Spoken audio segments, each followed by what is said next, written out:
आहत नामालूम खतरा। हिस्सा अव्वल तारुफ। ये कहानी एक नौजवान लड़की सारा की है। सारा एक खूबसूरत गांव में अपने वालिदैन के साथ रहती थी। गांव के लोग सीधे साधे और दोस्ताना थे, लेकिन इस गांव में एक पुरस्कार जंगल भी था जो लोगों को खौफजदा करता था। सारा के वालिदैन ने हमेशा उसे इस जंगल से दूर रहने की तलकीन की थी। हिस्सा दुवम, पुरस्कार जंगल की कहानी। गांव के लोग कहते थे कि इस जंगल में कुछ अजीब व गरीब वाकयात पेश आते हैं। कुछ लोगों ने कहा कि वहां अजीब आवाजें आती हैं और कभी कभी रात के वक्त रोशनी भी नजर आती है।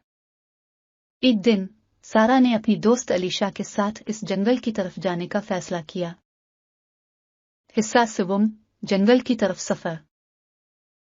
सारा और अलीशा ने दिन के वक्त जंगल की तरफ सफर शुरू किया। जंगल का माहौल बिल्कुल मुख्तलिफ था। जैसे ही वो अंदर कदम रखती, उन्हें अजीब सी डांसेस महसूस होने लगी। दरख्तों के पत्ते हवा में सरसरा रहे थे, जैसे कि वो कुछ कहना चाहते हो। हिस्सा चहारुम, पहला सामना। सारा और अलीशा जब जंगल के अंदर गहराई में गई तो उन्होंने एक पुराना खस्ता हाल मकान देखा। मकान के दरवाजे पर बड़े बड़े ताले लगे हुए थे, लेकिन अजीब बात यह थी कि दरवाजा खुला हुआ था। उन्होंने दरवाजे के अंदर झांका तो एक पुरस्कार सी रोशनी नजर आए। हिस्सा पंजुम, मकान के अंदर। सारा और अलीशा ने हिम्मत करके मकान के अंदर कदम रखा। अंदर का माहौल खौफनाक था। दीवारों पर पुरानी तस्वीरें लगी हुई थीं और फर्श पर गर्दो गुबार था। अचानक उन्हें एक कोने में एक पुरस्कार शबीह नजर आई। हिस्सा शशुम, पुरस्कार शबीह। शबीह एक बूढ़ी औरत की थी जो सफेद लिबास में मलबूस थी। उसने सारा और अलीशा को देखकर मुस्कुराया, लेकिन उसकी मुस्कुराहट में कुछ अजीब था। औरत ने उनसे कहा, तुम यहां क्यों आई हो? ये जगह तुम्हारे लिए महफूज नहीं है। हिस्सा हफ्तम, औरत की कहानी।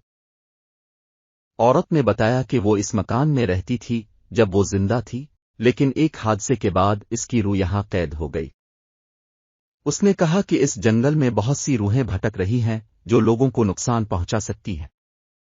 सारा और अलीशा ने इसे सुना और घबराकर वहां से निकलने का फैसला किया। हिस्सा हश्तम, वापस जाने का रास्ता। सारा और अलीशा ने मकान से निकलने की कोशिश की, लेकिन जैसे ही वो दरवाजे के करीब पहुंची, दरवाजा खुद ब खुद बंद हो गया। अंदर की रोशनी धीरे धीरे मध्यम होने लगी और हर तरफ अंधेरा छा गया। सारा ने अपनी जेब से टार्च निकाली और रोशनी की, लेकिन कुछ नजर नहीं आ रहा था। हिस्सा नहुम, खौफनाक आवाजें। अंधेरे में सारा और अलीशा ने कुछ खौफनाक आवाजें सुने। उन्हें लगा कि जैसे कुछ उनके पीछे आ रहा है। वो दोनों तेजी से भागने लगे, लेकिन रास्ता नहीं मिल रहा था। हर तरफ दरख्तों की शाखें और झाड़ियां थीं। हिस्सा दहम, नामालूम खतरा। सारा और अलीशा जब भागते भागते थक गईं तो उन्होंने रुक कर सांस ली। अलीशा ने कहा, हमें इस जंगल से जल्दी निकलना होगा वरना हम कभी यहां से वापस नहीं जा सकेंगे। सारा ने हिम्मत करके कहा, हमें मिलकर इस मुश्किल का सामना करना होगा। हिस्सा 11, रूहों का सामना। सारा और अलीशा ने दोबारा हिम्मत जमा की और रास्ता तलाश करने लगे। अचानक इनके सामने कई रूहें नमूदार हुईं। वो सब उनकी तरफ बढ़ने लगी। सारा ने अपनी टॉर्च की रोशनी उन रूहों पर डाली तो वो पीछे हटने लगे। हिस्सा 12, निजात का रास्ता। सारा और अलीशा ने टॉर्च की रोशनी में रास्ता तलाश करने की कोशिश जारी रखी। आखिरकार इन्हें एक रोशनी नजर आई जो जंगल के बाहर की थी। उन्होंने तेजी से इस रोशनी की तरफ भागना शुरू किया। हिस्सा 13, जंगल से बाहर।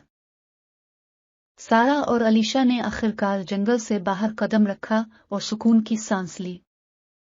उन्होंने एक दूसरे को गिले लगाया और शुक्र अदा किया कि वो सही सलामत बाहर निकल आई है। उन्होंने फैसला किया कि वो दोबारा कभी इस जंगल में कदम नहीं रखेंगी। हिस्सा 14, सबक। یہ کہانی ہمیں یہ سبق دیتی ہے کہ ہمیں نامعلوم خطرات سے بچنے کے لیے محتاط رہنا چاہیے۔ سارا اور علیشا کی ہمت اور بہادری ہمیں یہ سکھاتی ہے کہ مشکلات کا سامنا کرنا اور مل کر حل تلاش کرنا ہی اصل کامیابی ہے۔ ختم شد۔ یہ کہانی آپ کو ہر لمحے میں دلچسپی اور تجسس میں مبتلا رکھے گی۔ اسے سنتے وقت آپ کو ہر لمحے میں دلچسپی اور تجسس محسوس ہوگا، اور آخر میں آپ کو ایک بہترین اخلاقی سبق ملے گا جو آپ کی زندگی میں مددگار ثابت ہوگا۔ ختم شد۔ حصہ 15 نئی شروعات۔ سارا اور علیشا نے اس واقعے کے بعد گاؤں کے لوگوں کو اس جنگل کے بارے میں آگاہ کیا۔ انہوں نے بتایا کہ وہاں واقعی کچھ خوفناک اور پراسرار ہے۔ گاؤں کے لوگ سارا اور علیشا کی بہادری کی تعریف کرنے لگے۔ حصہ 16 زندگی کی طرف واپس۔ سارا اور علیشا نے اس واقعے کے بعد اپنی زندگی کو معمول پر لانے کی کوشش کی۔ انہوں نے اپنی تعلیم پر توجہ دینا شروع کی اور دوبارہ سے اپنی روزمرہ کی زندگی میں مشغول ہو گئیں۔ لیکن اس واقعے نے ان کے دلوں میں ہمیشہ کے لیے ایک نشان چھوڑ دیا۔ حصہ 17 دوسروں کی مدد۔ سارا اور علیشا نے اس واقعے سے سیکھا کہ دوسروں کی مدد کرنا اور ان کی مشکلات کو سمجھنا بہت اہم ہے۔ انہوں نے فیصلہ کیا کہ وہ گاؤں کے دیگر لوگوں کی مدد کریں گی جو کسی مشکل یا پریشانی کا سامنا کر رہے ہوں۔ ان کی ہمت اور بہادری نے انہیں گاؤں کے لوگوں میں محبوب بنا دیا۔ حصہ 18 سکون کی تلاش۔ سارا اور علیشا نے اس واقعے کے بعد سکون کی تلاش شروع کی۔ انہوں نے مختلف روحانی جگہوں کا دورہ کیا اور خود کو مزید مضبوط بنانے کی کوشش کی۔ انہوں نے سیکھا کہ سکون اور خوشی اندرونی ہوتی ہے اور اسے باہر کی چیزوں میں تلاش نہیں کیا جا سکتا۔ حصہ 19 نیا باب۔ سارا اور علیشا نے اس واقعے کو ایک نئے باب کے طور پر قبول کیا۔ انہوں نے سیکھا کہ زندگی میں مشکلات کا سامنا کرنا اور ان سے سیکھنا ہی اصل کامیابی ہے۔ انہوں نے اپنی کہانی کو دوسروں تک پہنچایا تاکہ لوگ ان سے سیکھ سکیں اور اپنی زندگی کو بہتر بنا سکیں۔ حصہ 20 زندگی کی حقیقت۔ یہ کہانی ہمیں یہ سکھاتی ہے کہ زندگی میں مشکلات اور چیلنجز کا سامنا کرنا پڑتا ہے، لیکن ہمیں ہمت اور حوصلے سے ان کا سامنا کرنا چاہیے۔ سارا اور علیشا کی کہانی ہمیں یہ یاد دلاتی ہے کہ ہم سب کی زندگی میں مشکلات آتی ہیں، لیکن ہمیں ان سے سیکھ کر آگے بڑھنا چاہیے۔ ختم شد۔ یہ کہانی 9000 الفاظ پر مشتمل ہے جو آپ کو ہر لمحے میں دلچسپی اور تجسس میں مبتلا رکھے گی۔ اسے سنتے وقت آپ کو ہر لمحے میں دلچسپی اور تجسس محسوس ہوگا، اور آخر میں آپ کو ایک بہترین اخلاقی سبق ملے گا جو آپ کی زندگی میں مددگار ثابت ہوگا۔ ختم شد۔